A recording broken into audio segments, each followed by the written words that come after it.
On today's episode of the Cryptoverse. Compared to a year ago, there are now 4 times more Japanese merchants accepting Bitcoin.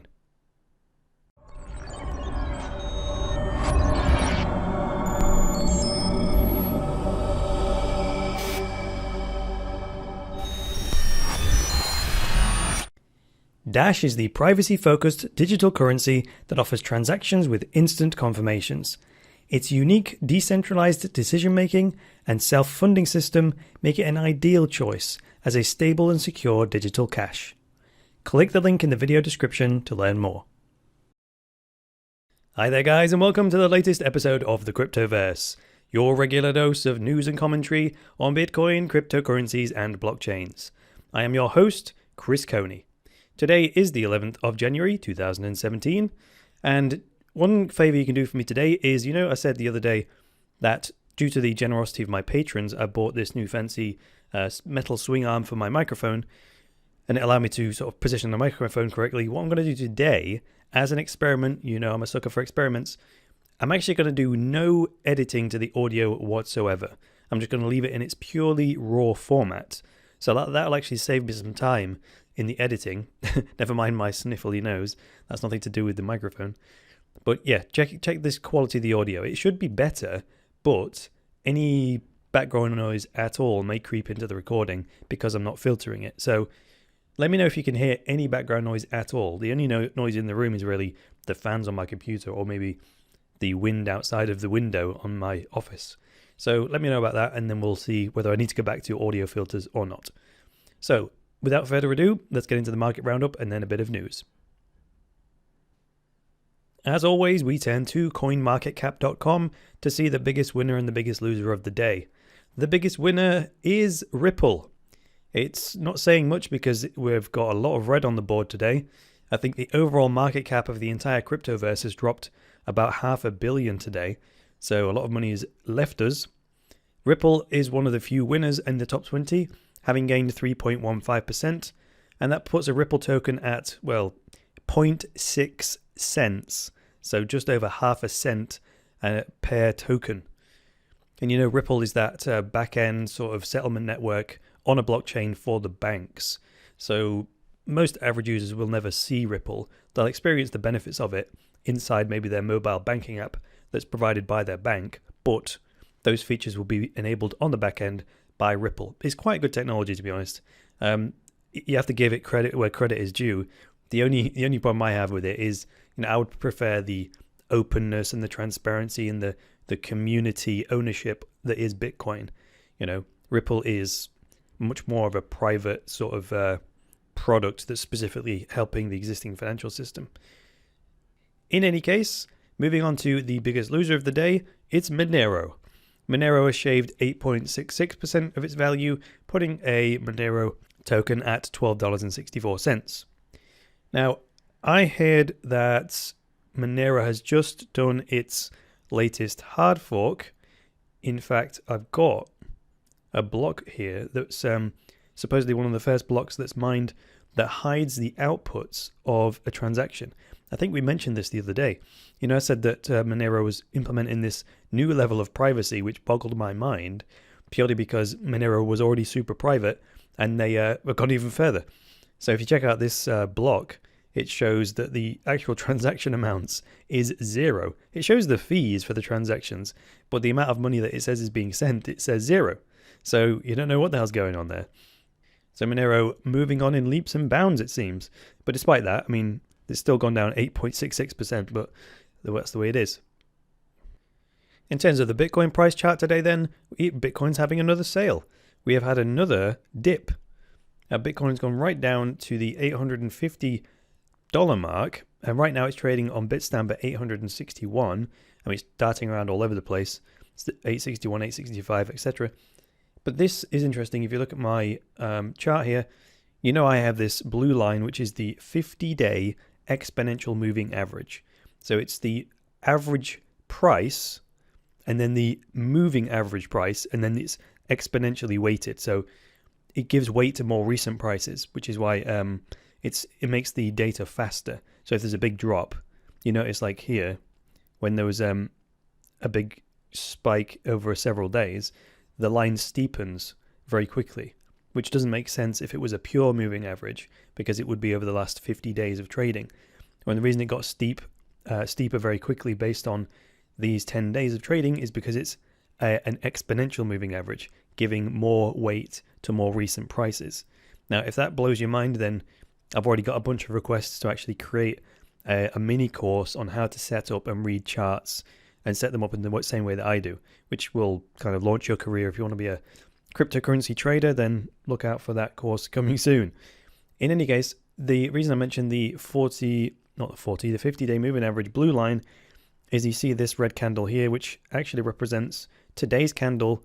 It represents a 4.64% drop in the price, and it's retraced to just above the 50-day moving average. And just like happened 3 or 4 days ago, this long low test bar here, it touched or just went below the 50-day moving average and then went back up again. So that's looking like decent support. It's also looking at $850 as a round number as good support. So this to me would be a buy signal.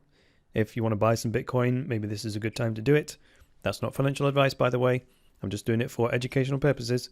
You know, your financial destiny is in your own hands. So never invest any more than you can afford to lose, as always. In terms of the news today then, let's turn to Cointelegraph for this article that's entitled Bitcoin Boom in Japan. Well, I think that's an overstated headline, but we'll carry on. Bitcoin boom in Japan, merchant adoption grows 4-fold in 1 year. So let's see what we've got here. It says a new survey by ResuPress Inc., the company that runs CoinCheck, which is one of the major Bitcoin exchanges in Japan.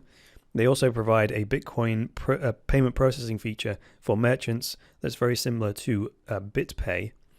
But I think it makes sense for a Bitcoin exchange to offer merchants tools, especially if it's a BitPay style offer where the merchant can have their Bitcoin instantly turned into fiat currency when a sale goes through. And then that local currency has to come from somewhere, so the exchange doesn't have just an infinite pile of fiat currency, so they must be then selling that fiat currency back to Bitcoiners on the back end and so on. And it also means that the exchange has 2 ways to make money. If the merchant adoption takes time to grow, then they still have the exchange fees from traders trading backwards and forwards, and they can use that income to live off in the meantime while the merchants get their act together. So exactly how big is this growth? It says a 4-fold increase, but it actually says the Japanese market increased to about 4,200 shops as of December the 26th, than the result of a previous survey that they did a year ago, when about 900 such merchants were accepting Bitcoin. Okay, so the first thing you're going to say there is that this doesn't sound like a lot, right? Just over 4,000 places to spend your Bitcoin in Japan. And I agree, on the grand scheme of things, it's small, but it's a necessary step when looking at something like Bitcoin that will reach a tipping point and then grow exponentially. And for those of you that watch this on YouTube, I pulled out this chart because to illustrate what I'm talking about here. In an exponential growth curve, there's always this flat bit, right? It looks flat, but it is actually increasing. You might get double or triple or quadruple percentage gains in this phase, but they're so small, they're based on such small numbers that you don't really see it on the bigger graph, right? But it's necessary because eventually you get, with any exponential growth curve, if you get compounding percentage growth, you get to a point where all of a sudden the curve starts bending up and it almost becomes vertical, right? And that's kind of a thing that happens with most mass adoptions. And I honestly believe this is going to be the Bitcoin story, right? And I think we're still way down in the flat bit right now, despite how well Bitcoin is doing. So it also says that Bitcoin's use has spread to various industries. Some examples include the fashion industry in areas such as beauty, nail salons, remodeling companies, as well as eating and drinking establishments. Now, I've been thinking about this from a marketing point of view, as I always do. And I think a cryptocurrency is it's one of these technologies that needs to come and cross the chasm.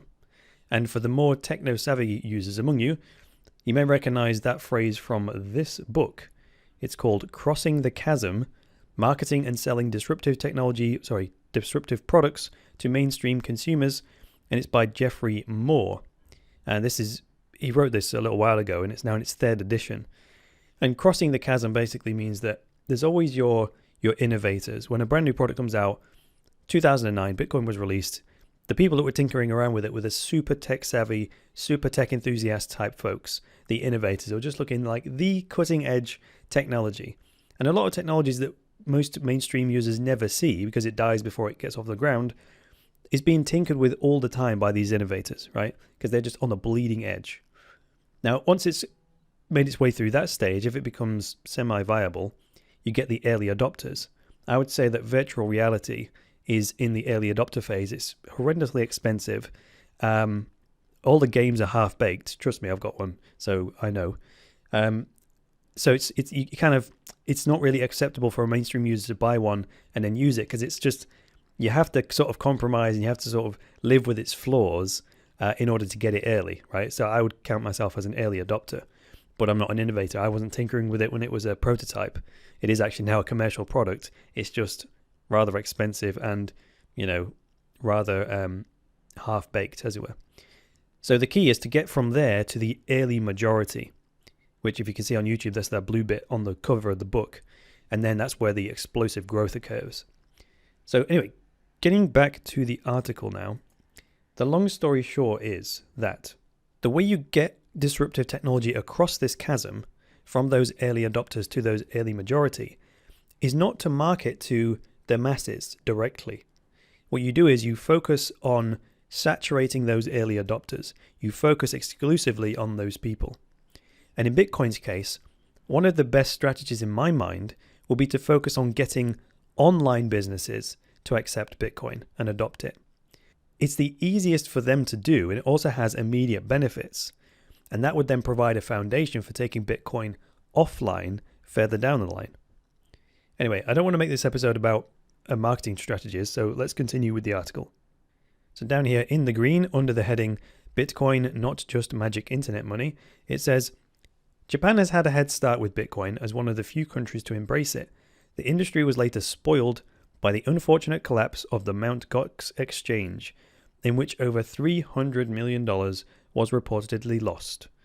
The country has since tried to pick up on its track. Well, $300 million, that was at market prices at the time. I can't remember exactly how many Bitcoins it was, but by today's prices, that would be astronomically more.